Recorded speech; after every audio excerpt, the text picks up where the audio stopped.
ready po tayo. Dahil hindi rin po natin hawak ang buhay ni Lord. Dahil hindi natin alam, sa isang iglap, nakatayo ka dito. Sa isang iglap, tumatawa ka. Sa isang iglap, nandiyan ka lang, nakaupo, nanonood. Hindi rin natin hawak ang buhay ni Lord. Amen. Kaya sa ganitong pagkakataon, pagkalang natin natin ang buhay. Amen.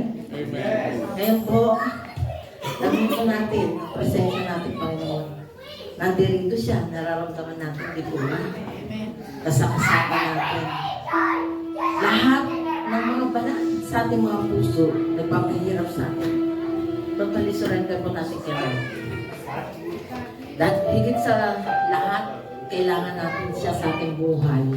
Sa lahat ng mga nararanasan natin pagsubok, siya nagbibigay ng kalakasan. Amen? Bawat araw, pangamba, basta nasa piling niya tayo, lahat may kalutasan. Amen? Dahil alam natin walang mahirap imposible sa Diyos. Sabi nga po sa Jeremiah 32,